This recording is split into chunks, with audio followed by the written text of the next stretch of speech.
C'est une des plus grandes civilisations que le monde ait connues. Notre mode de vie serait complètement différent si l'Égypte n'avait pas existé. Pendant 2000 ans, son héritage a semblé avoir disparu. On a toujours pensé que l'Égypte était un endroit mystérieux, plein de magie et de superstitions. Jusqu'à ce qu'une succession d'hommes et de femmes redécouvre ce pays au XIXe siècle. D'un seul coup, les murs des temples et des tombes tout au long dans la vallée du Nil commencent à parler. C'est l'histoire d'une quête visant à retrouver le passé de l'Égypte et qui mêle découvertes célèbres et coups de chance, entreprises privées et publiques, fouilles épuisantes et technologies de pointe. C'est l'histoire de l'Égypte éternelle.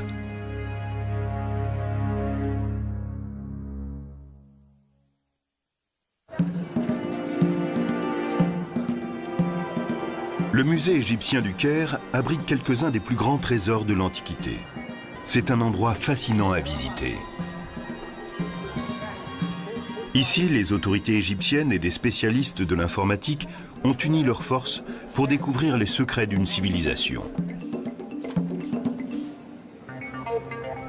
Dans le cadre d'un projet ambitieux appelé l'Éternelle Égypte, des milliers d'objets comme cette statue de scribe assis ont été numérisés et entrés dans une immense base de données accessible à tous via Internet.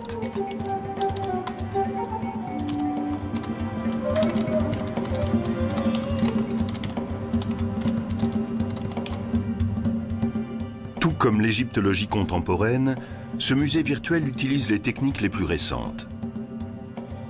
Mais le désir de percer les mystères, lui, ne date pas d'aujourd'hui.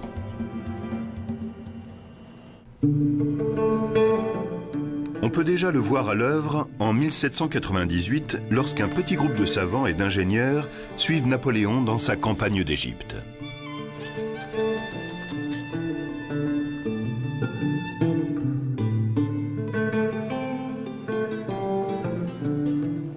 Napoléon se rendait compte que pour gouverner l'Égypte, il devait en savoir le plus possible sur ce pays.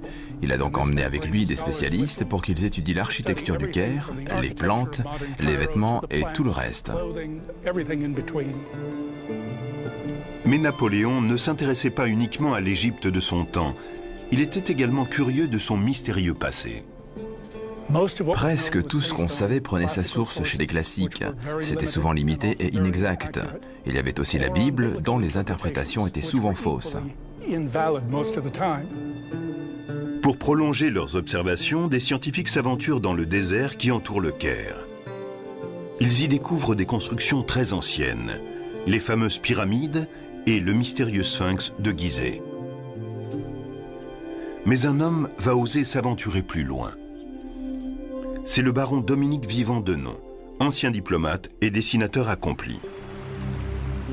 En arrivant en Égypte, il est bien décidé à pister les Égyptiens de l'Antiquité et à descendre plus loin sur le Nil. Napoléon donne l'ordre à une de ses divisions d'envahir le territoire jusque-là inconnu qui s'étend au sud de Gizeh. Denon est impatient de se joindre à eux. Le voyage est rude, la région est infestée de bandits, l'armée est sous la menace constante d'une attaque. Mais arrivé à 700 km au sud du Caire, la troupe ne regrette pas d'avoir traversé ces épreuves. Autour de Luxor se trouve le groupe de monuments le plus important d'Égypte. C'est ici, dans l'ancienne capitale, Thèbes, que s'élèvent les grands temples de Karnak et de Luxor. Et sur la rive ouest du Nil, on trouve le Ramesséum et les sanctuaires de Médine et Abou. Denon n'arrête pas de dessiner ce qu'il voit. Il est le premier Européen à croquer ces magnifiques œuvres d'art. Et ce n'est qu'un début. Il poursuit son voyage avec l'armée et pendant 6 mois, il va découvrir encore d'autres édifices, parfois au risque de sa vie. Une de mes histoires préférées se situe à un moment où l'armée bat en retraite. On lui tire dessus, mais il n'a pas fini de dessiner un temple, alors il aiguillonne son cheval et il retourne sur les lieux, tandis que ses collègues lui crient de revenir.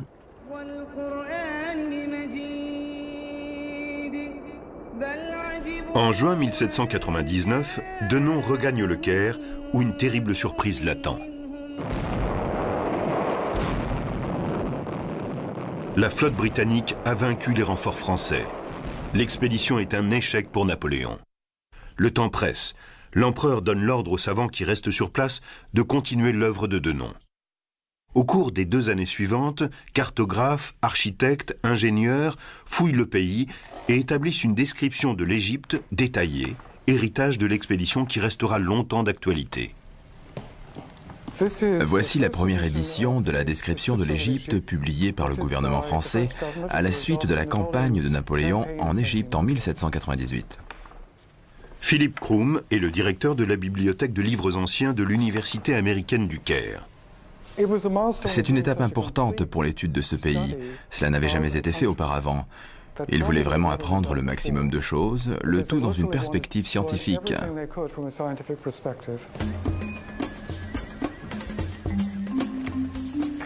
La moitié des descriptions contenues dans ces 23 volumes montrent à quelle tâche originale se sont attelés ces savants. Établir un état des lieux du pays tel qu'il était il y a 2000 ans. L'autre moitié consiste en la première observation systématique de l'héritage antique de ce pays.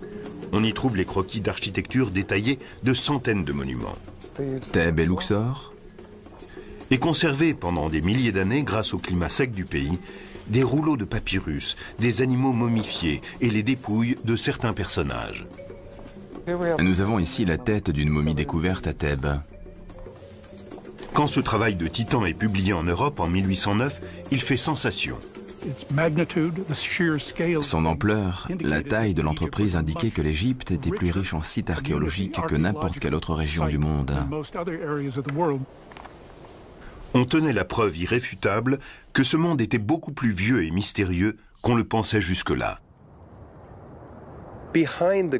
On savait que derrière la grandeur de Rome, il y avait la grandeur de la Grèce. Et soudain, il apparaissait clairement que derrière la Grèce, il y avait l'Égypte. Mais l'ouvrage « Description de l'Égypte » a ses limites.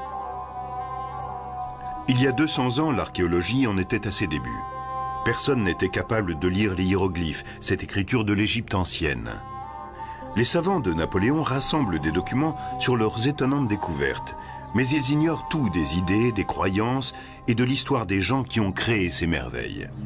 Heureusement, une stèle déterrée au fort de Rosette, sur la côte méditerranéenne de l'Égypte, va bientôt tout changer. Découverte par l'armée française en 1799, la pierre de Rosette porte des inscriptions en 3 langues différentes. Il y a des hiéroglyphes égyptiens, du démotique, une forme d'écriture utilisée au cours du second siècle avant Jésus-Christ, et du grec.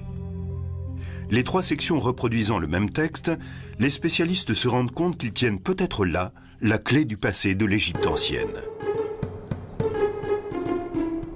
Mais ce n'est pas si simple. Il est clair dans la section grecque que les inscriptions font l'éloge du pharaon Ptolémée V. Mais malgré leurs efforts, les érudits n'arrivent pas à relier les différentes langues entre elles. On a dû d'abord dépasser l'idée que les hiéroglyphes égyptiens seraient des idéogrammes, chaque signe représentant une idée. Un des premiers Européens à percer une partie de l'énigme est un savant britannique du nom de Thomas Young.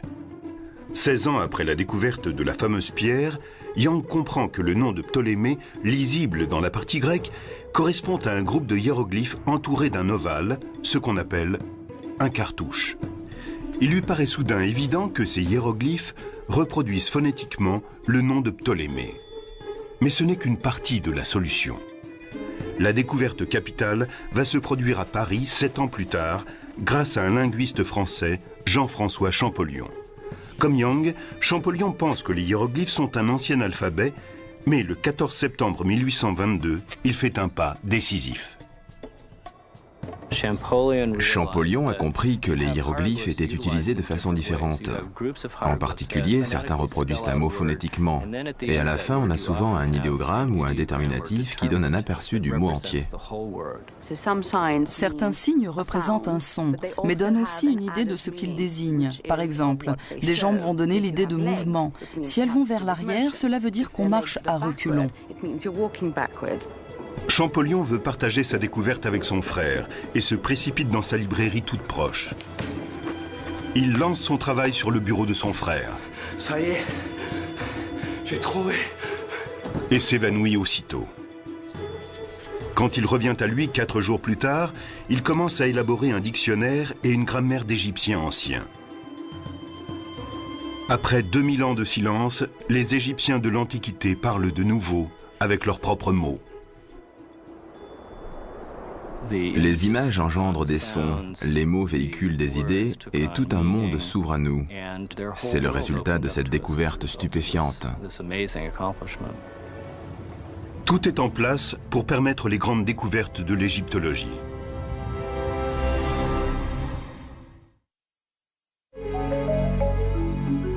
En naviguant parmi les milliers d'images numérisées du site Éternel Égypte, on comprend l'importance du déchiffrage des hiéroglyphes, car on les retrouve partout. Et pendant des siècles, on avait cru qu'il s'agissait de peintures primitives. Mais plus pour longtemps.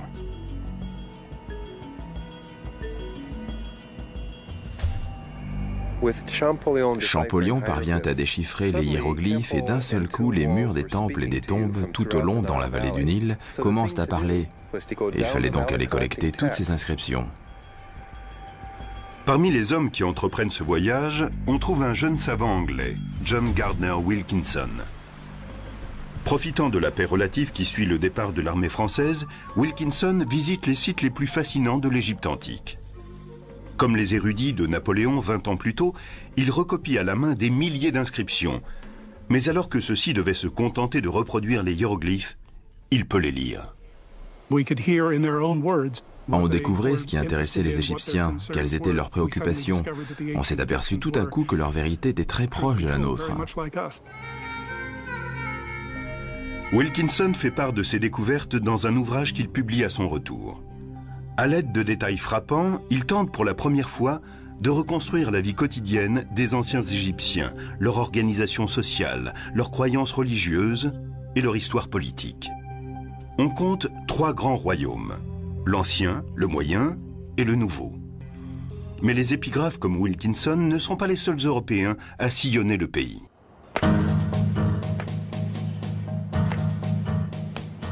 Un certain nombre de collectionneurs descendent aussi la vallée du Nil. Ils s'essaient à l'archéologie, découvrent des sites inconnus et des trésors inestimables.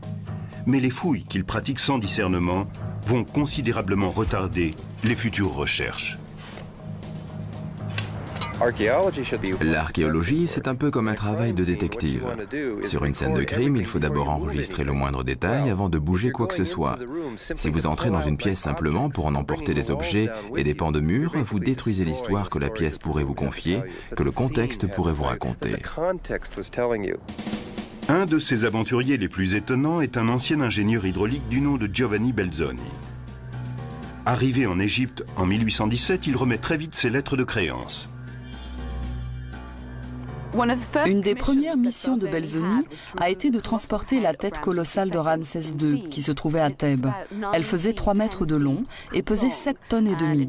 Belzoni entreprit de la faire sortir du temple sur des roulettes et de la transporter centimètre par centimètre jusqu'au Nil, à 3 km de là.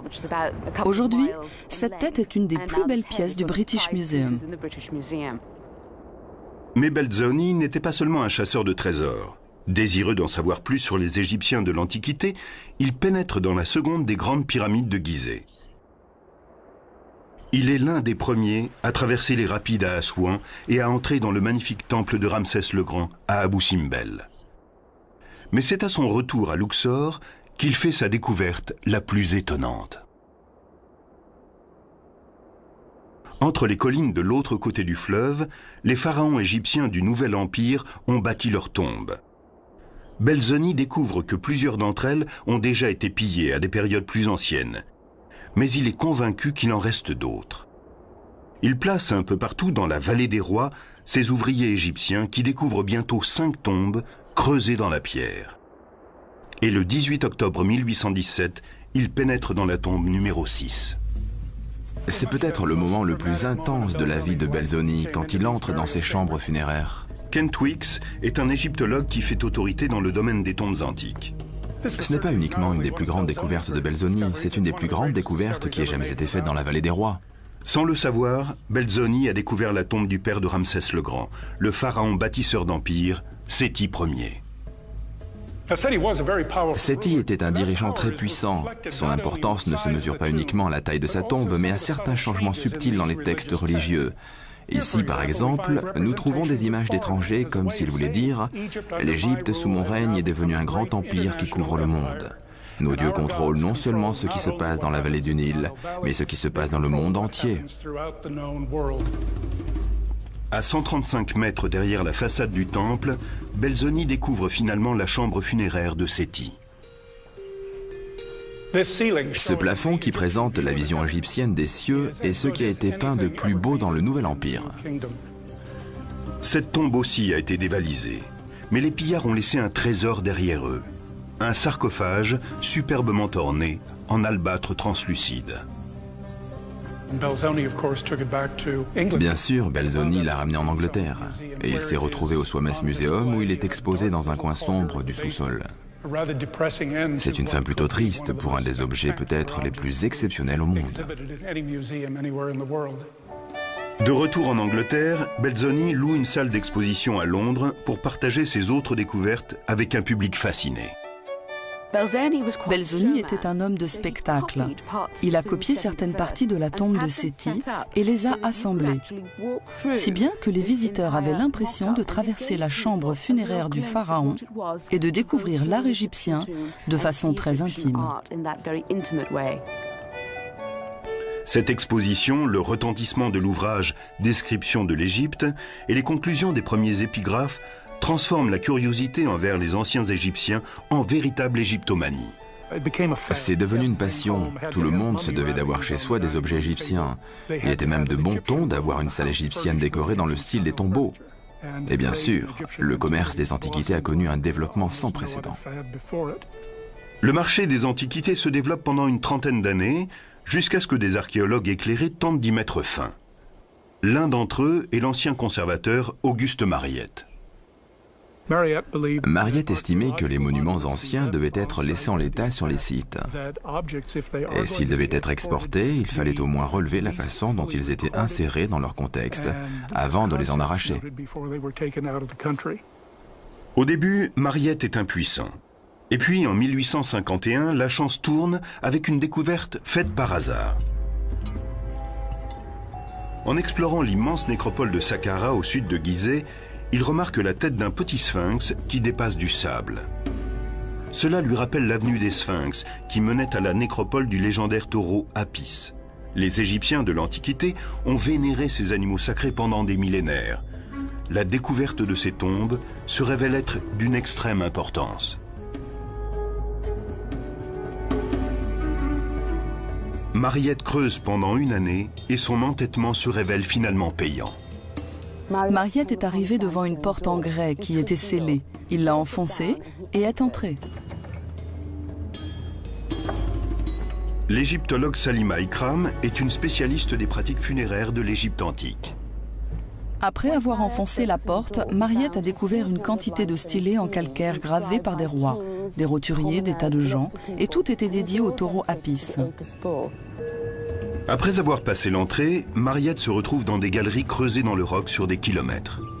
Il découvre des chambres secondaires qui renferment des merveilles, comme d'énormes sarcophages de granit de plus de 80 tonnes chacun. On peut lire ici Apis, le fils bien-aimé d'Osiris qui lui donne la vie, l'éternité et la prospérité à jamais. À l'intérieur d'un de ces immenses cercueils, Mariette découvre les restes d'un taureau momifié enseveli au cours du règne de Ramsès le Grand.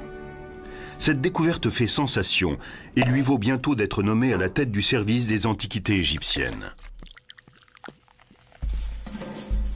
Usant de son autorité, Mariette arrête toutes les fouilles en dehors des siennes et interdit l'exportation d'objets sans autorisation spéciale. Il crée un musée permanent pour sa nouvelle collection d'antiquités. L'égyptologie entre dans son âge d'or.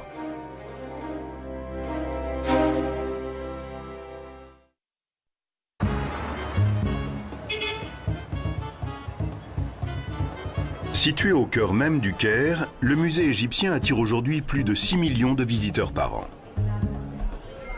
Un guide numérique permet aux visiteurs de consulter l'immense base de données sur l'Égypte éternelle, tout en admirant de nombreux objets d'une grande beauté.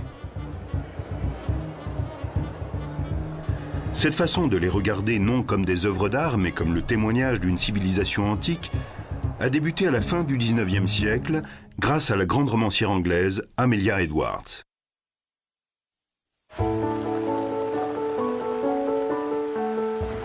En 1873, elle se rend en Égypte. Comme beaucoup d'autres touristes, elle visite le plateau de Gizeh, émerveillée par ces édifices créés par la main de l'homme et fascinée par les gens qui les ont bâtis.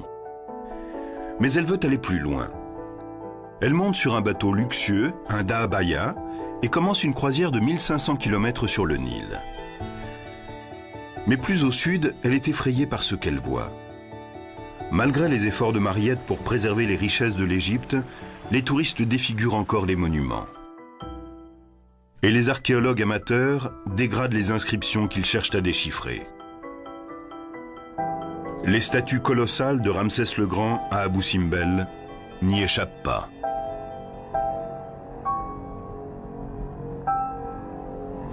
Quelqu'un a fait un moulage en plâtre du visage de Ramsès et a laissé des traces blanches de plâtre derrière lui.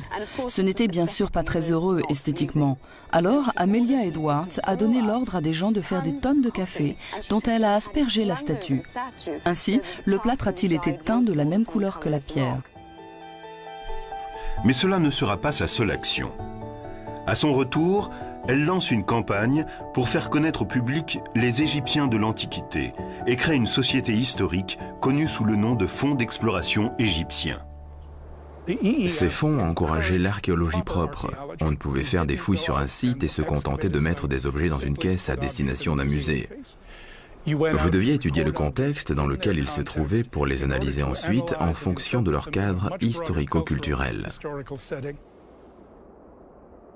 On trouve parmi les premiers protégés de cette fondation un jeune topographe britannique du nom de Flinders Petrie. En 1881, Petrie arrive en Égypte pour étudier la grande pyramide de Gizeh, dont certains disent qu'elle est trop parfaite pour avoir été construite par des humains. Il constate bientôt que la pyramide, tout admirable qu'elle soit, possède toutes les imperfections qu'on retrouve dans les anciennes constructions.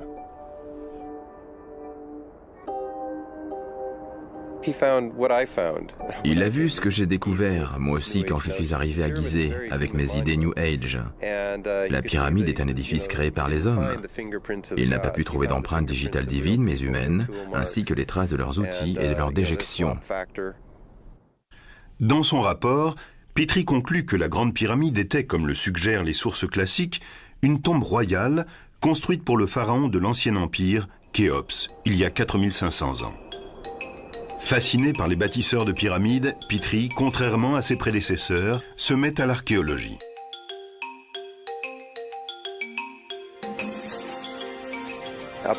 Jusque-là, les égyptologues s'étaient concentrés sur les inscriptions qu'ils trouvaient sur les temples et les pyramides. Mais de même qu'on ne peut pas comprendre la société américaine en se contentant d'aller à Washington et d'en décrire les monuments, Petrie s'était rendu compte qu'on ne comprend pas une civilisation sans en connaître la vie quotidienne. Pour déchiffrer ce quotidien, Petrie étudie tout ce qu'il ramène de ses fouilles, que ce soit un fragment de poterie ou un trésor inestimable. Le plus important dans le travail de Petrie, c'est qu'il insiste en permanence sur le contexte archéologique. Ce n'est pas tant ce qu'on trouve qui est important, que l'endroit où on le trouve et tout ce qu'il y a autour. À travers son approche révolutionnaire, Petrie développe une technique de datation très sophistiquée qui va lui permettre de faire des découvertes remarquables au cours des 40 années suivantes. À Thèbes, il déterre une stèle dont l'inscription fait référence pour la première fois à la tribu d'Israël. Au nord de Luxor, à Nagada, il trouve des milliers d'anciennes tombes, dernières demeures des tout premiers habitants de la vallée du Nil. Cela lui permet d'éclairer 10 siècles d'une histoire jusque-là totalement inconnue, celle de la période qui précède la première dynastie des souverains d'Égypte. Et il n'est pas le seul. Un nombre grandissant d'égyptologues travaillent à présent dans la vallée du Nil, et eux aussi font des découvertes essentielles. Une plaque de pierre qui raconte l'histoire du premier pharaon de l'Égypte unifiée. Des tablettes d'argile qui se révèlent être des lettres diplomatiques datant d'il y a 3000 ans. Et la seule statue connue de Khéops, le pharaon de l'Ancien Empire pour qui a été construite la Grande Pyramide. Une des découvertes les plus fascinantes est pourtant faite à Luxor par les Égyptiens eux-mêmes. Il s'agit de momies arrachées à leur tombe à la fin du Nouvel Empire et cachées par des prêtres. Parmi elles, celle de quelques personnages royaux majeurs, tels Séti Ier, dont Belzoni s'était emparé du sarcophage, et celle du plus célèbre de tous les pharaons, Ramsès le Grand. Tout à coup, ces rois puissants ne sont plus seulement des noms, ils ont des visages. Mais il reste une tombe royale du Nouvel Empire qui n'a pas encore été découverte et dont on sait qu'elle n'a pas été pillée. Il faut se contenter d'imaginer les richesses qu'elle contient jusqu'en novembre 1922, quand Howard Carter effectue une des plus grandes découvertes de l'histoire de l'égyptologie. Carter, qui a débuté sous les ordres de Flinders Petrie, étudie la vallée des rois durant 5 ans avant de faire sa célèbre découverte. Quelques marches taillées dans le roc mènent à un passage encombré de gravats qui se termine par un mur scellé du sceau d'un pharaon du Nouvel Empire, jusque-là peu connu, Toutankhamon. Carter dégage quelques pierres. Il entrevoit une lumière à travers cette ouverture et pénètre à l'intérieur de la chambre.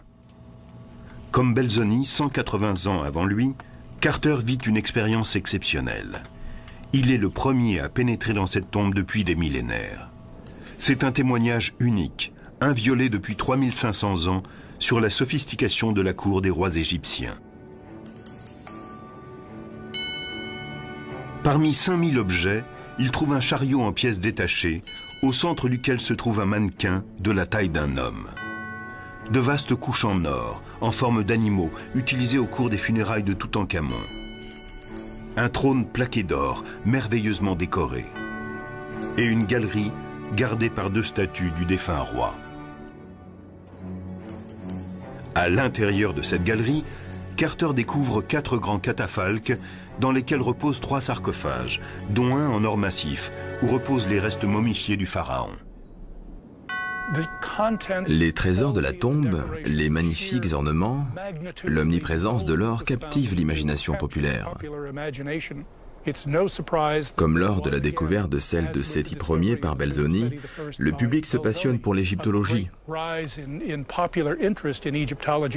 Cette discipline devient bientôt un des domaines les mieux subventionnés de l'archéologie. C'est un moment important de l'histoire de notre discipline. Mais la découverte de la tombe de Toutankhamon n'est que le début d'une série de révélations qui va survenir au cours des années suivantes.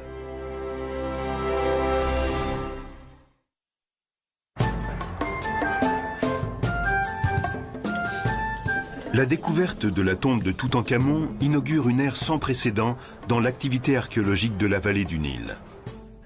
Un événement important a bientôt lieu en 1939 près de la ville de Tanis, située dans le delta du Nil. Un archéologue français, Pierre Montet, découvre non pas une, mais 6 tombes royales intactes. Elles contiennent les trésors fabuleux de plusieurs pharaons de l'ancienne Égypte. Mais cette découverte est éclipsée par les conflits qui déchirent le monde. Quand éclate la Seconde Guerre mondiale, de nombreux égyptologues quittent le pays. 13 ans plus tard, la révolution égyptienne fait table rase de la domination européenne. À présent indépendants, les égyptologues égyptiens commencent à faire des découvertes fascinantes.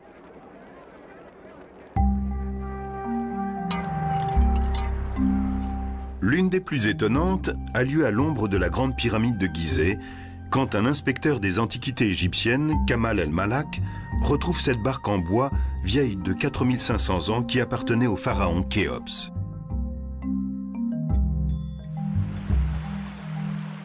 On commence à voir de plus en plus clairement qui étaient les souverains d'Égypte. Mais les spécialistes continuent à se pencher sur la vie quotidienne du peuple. Ils disposent maintenant de techniques très sophistiquées. Et bientôt va naître le remarquable programme intitulé « Projet de sauvetage nubien ». À la fin des années 50, la démographie est en pleine expansion. Le gouvernement égyptien décide de libérer des terres en construisant un barrage sur le Nil à Assouan. Pour la réalisation du lac de retenue des eaux, certains sites parmi les plus spectaculaires de la Haute-Égypte vont être inondés. Pour les sauver, l'UNESCO lance un projet ambitieux. Parmi les 23 monuments rescapés se trouve le temple de l'île de Philae et celui de Ramsès le Grand à Abou Simbel. Les ingénieurs les démontent méticuleusement, puis les réassemblent à 300 mètres de leur emplacement originel. Mais l'appel de l'UNESCO aux archéologues entraîne des conséquences inattendues. Beaucoup d'archéologues ont répondu à cet appel, mais ils venaient souvent d'autres départements, comme l'archéologie préhistorique par exemple. Ils ont apporté sur les sites égyptiens la méticulosité de leur discipline inconnue jusque-là en Égypte. Quand on fouille aujourd'hui, ce n'est pas seulement pour trouver des bols en or ou des momies. Nous nettoyons la saleté et récupérons des restes d'anciennes plantes qui ont été carbonisées mais non broyées. Nous sauvons la moindre parcelle de poterie. Ce type de démarche archéologique est dans la ligne de l'intérêt que portait Petrie à la culture de la vie quotidienne et va plus loin qu'il ne l'imaginait. Sur le plateau de Gizeh, l'égyptologue Mark Lehner utilise beaucoup de ces techniques pour comprendre non seulement les pyramides, mais ses constructeurs. Comment ont-ils organisé l'espace sur lequel ils ont construit ces édifices monumentaux? Et tout le bois, les gens, l'énergie, le pain et les poteries qui ont été nécessaires. Je me suis demandé combien de gens avaient participé à la construction. Les égyptologues parlent de 20 à 30 000 personnes. Cela faisait une immense ville, 3000 ans avant Jésus-Christ. Où était-elle située? Où étaient logés ces gens? Comment se nourrissaient-ils? En 1995, Lehner commence à explorer le côté sud du site, où il déterre quelque chose de très étonnant. Nous avons trouvé les restes d'une cité datant de la construction des pyramides de Khéops et de Menkaure. Nous avons mis au jour une partie de la ville grande comme 7 terrains de football. Et en recensant chaque parcelle d'os animal, nous avons évalué qu'il y avait là assez de viande sur notre site pour nourrir 6 à 7 000 personnes, en admettant qu'ils mangeaient de la viande tous les jours. À partir de tous ces indices, Lehner a la certitude que ces gens participaient à un projet de travaux publics impliquant tous les Égyptiens. Au cours du Moyen Empire et du Nouvel Empire, la construction des pyramides a mobilisé toutes les énergies. Il a fallu créer de nouvelles façons d'organiser la société et l'économie pour accomplir un des projets de travaux les plus importants du monde. C'est cette organisation qui m'a fait dire que le plus intéressant était non pas comment les Égyptiens ont construit les pyramides, mais comment les pyramides ont permis à l'Égypte de se construire.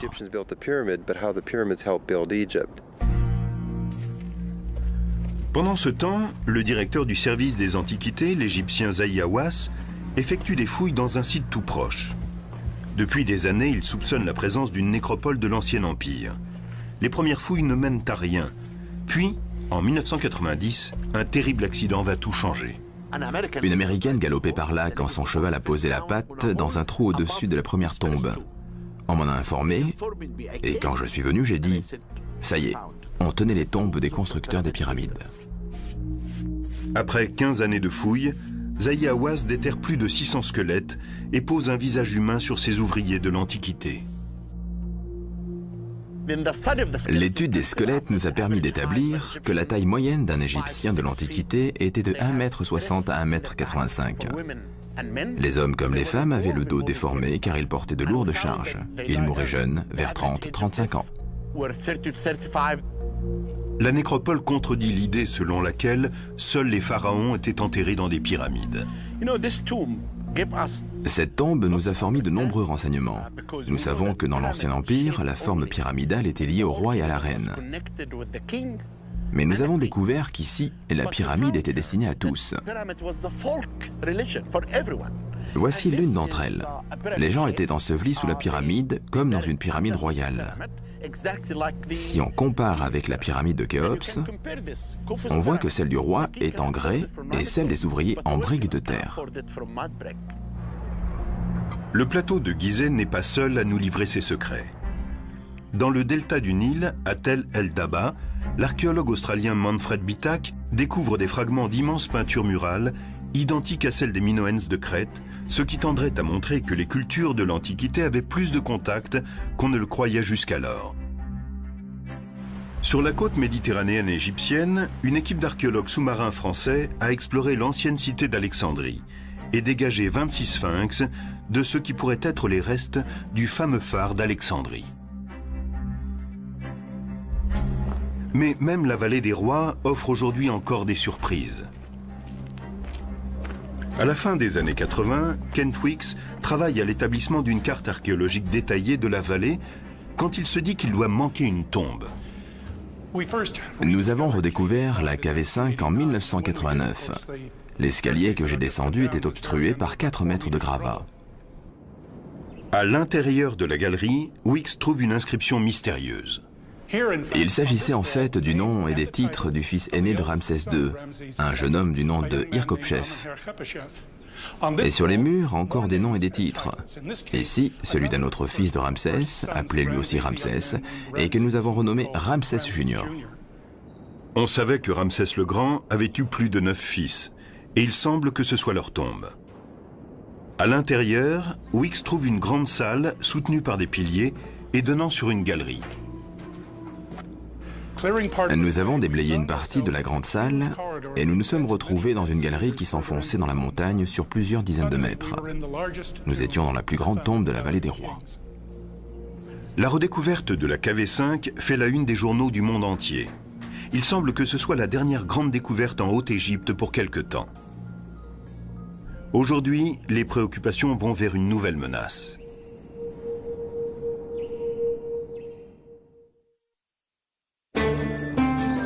Au cours des 200 dernières années, on a assisté à des avancées stupéfiantes dans la connaissance des Égyptiens de l'Antiquité. Leurs monuments ont été fouillés, leur langage déchiffré, leur religion et leur système politique analysés. Nous avons maintenant une vision précise de cette ancienne civilisation et de ce qu'elle nous a légué. La culture égyptienne est à la base de la culture occidentale contemporaine. Nous sommes leurs descendants. Personne ne doute qu'il y ait encore beaucoup à découvrir. Mais pour l'instant, les égyptologues se consacrent à la préservation plus qu'aux fouilles. Les Égyptiens ont construit leur temple en pierre. Ils pensaient logiquement qu'il serait éternel. Mais nous avons découvert récemment que ce matériau peut aussi être très fragile. Dans toute l'Égypte, les édifices que le désert a protégés pendant 3000 ans tombent en ruine à cause de la pollution industrielle, de l'irrigation excessive, de l'accroissement de la population et du tourisme de masse. Le tourisme de masse est nocif pour les monuments égyptiens. Quelqu'un qui entre dans la grande pyramide y apporte 20 grammes d'eau contenant du sel. Si 5000 personnes par jour entrent dans une tombe royale, que se passera-t-il au bout de 10 ans ? C'est un des grands défis de l'Égypte. Comment trouver un équilibre entre l'ancien et le nouveau ? Nous allons perdre ces précieux monuments si nous ne faisons rien. Pour sortir de cette crise, le gouvernement égyptien a mis en place une nouvelle gestion des sites anciens. Il a limité les fouilles au sud du delta du Nil. Il privilégie les projets de documentation et de conservation, comme l'étude épigraphique de Luxor, dirigée par l'égyptologue Ray Johnson.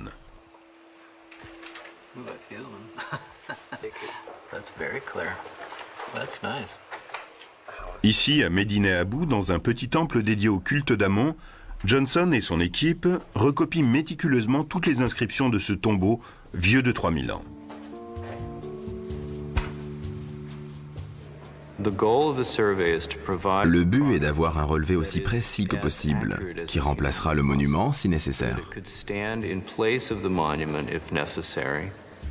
Sur les traces de John Garner Wilkinson, mais avec des outils beaucoup plus sophistiqués, une équipe de photographes prend des images grand format qui vont servir de base à des peintures très détaillées.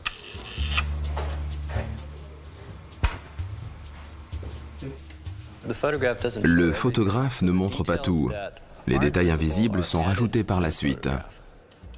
À la Chicago House de Luxor, les dessins au crayon sont ancrés avant d'être immergés dans des bains d'iodine qui dissolvent la photo mais laissent le tracé de l'encre.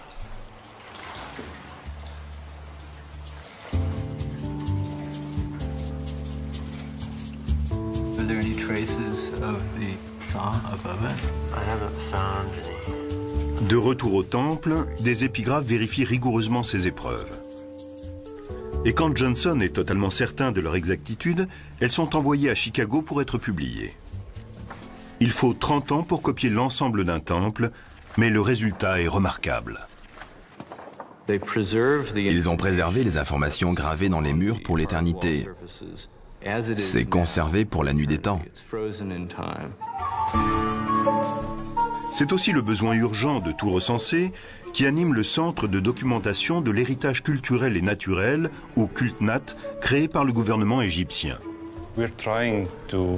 Nous essayons de préserver notre histoire grâce à la technologie et de rassembler un maximum de documents pour l'avenir. En 2001, le CULTNAT, en partenariat avec IBM, a créé le projet Éternel Égypte. En 3 ans, les membres de l'équipe ont numérisé des milliers d'objets venus de tous les musées d'Égypte. Et ils ont établi des connexions entre eux. Il n'y a pas d'éléments sans intérêt dans la culture égyptienne. Ils sont reliés les uns aux autres. Ils forment une même histoire qui s'étend sur 5000 ans. D'anciens objets, comme le scribassi, ont été virtuellement restaurés et recréés, tels qu'ils étaient sans doute à leur création.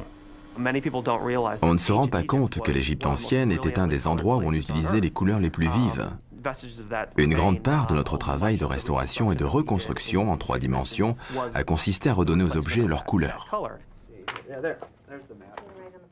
On va plus loin encore. Dans leur description de l'Égypte, les savants de Napoléon ont tenté d'imaginer comment les monuments d'Égypte apparaissaient à leur époque. Des images infographiques de pointe peuvent aujourd'hui nous le montrer. La caméra tourne autour de la seconde cour d'Amenhotep, puis elle parcourt de long en large la colonnade. La technologie va de plus en plus vite et permet aujourd'hui de placer un visiteur en immersion. Avec la technologie en 3 dimensions, les responsables médias du projet ont créé des maquettes interactives de plusieurs sites de l'Égypte.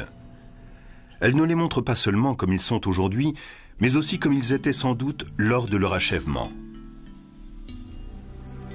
Ici, une image sans précédent du temple de Luxor, il y a 3500 ans, et du plateau de Gizeh, 1000 ans plus tôt.